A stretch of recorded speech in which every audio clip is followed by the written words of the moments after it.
Sutioso tidak rela seragam ormas lebih tentara dari TNI. Hercules tersinggung, saya tidak takut. Dilansir dari tribunjakarta.com. Saya juga menyambut baik usulan Mendagri yang tengah mengevaluasi perlunya revisi Undang-Undang Ormas.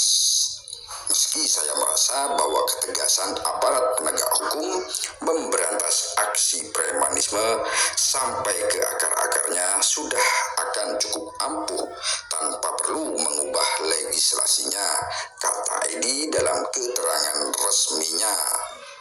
Edi menilai langkah tersebut bisa menjadi salah satu upaya memperketat pengawasan terhadap ormas yang kerap mengganggu dunia usaha.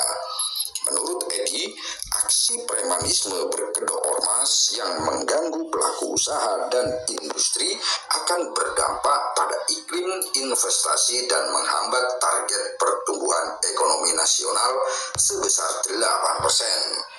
Dengan kata lain, jika ada pihak-pihak yang mengganggu iklim investasi di Indonesia, itu sama saja dengan mengganggu target pemerintah mencapai pertumbuhan ekonomi 8%, kata politikus PAN ini.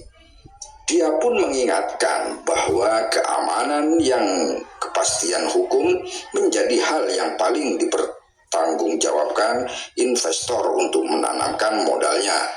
Jika investor yakin bahwa keduanya dijamin negara, mereka tidak akan ragu untuk berusaha di Indonesia, jelas Edi. DPR tunggu usulan.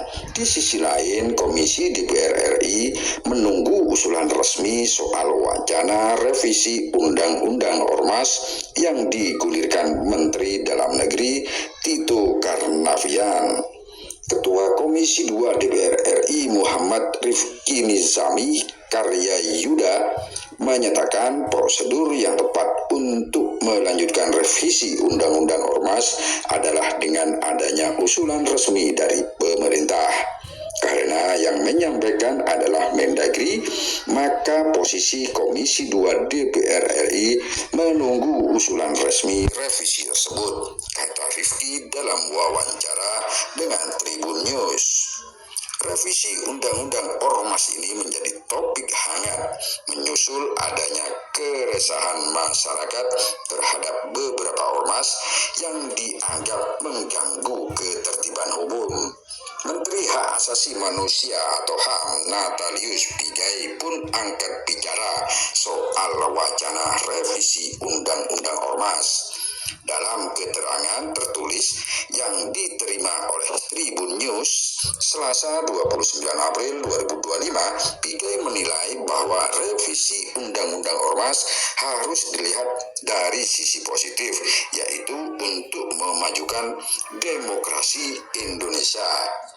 Saya melihat wacana revisi ini sebagai langkah positif untuk memajukan demokrasi, bukan sebaliknya dari sisi negatif yang bisa mengancam kebebasan berorganisasi, ujar Pigai.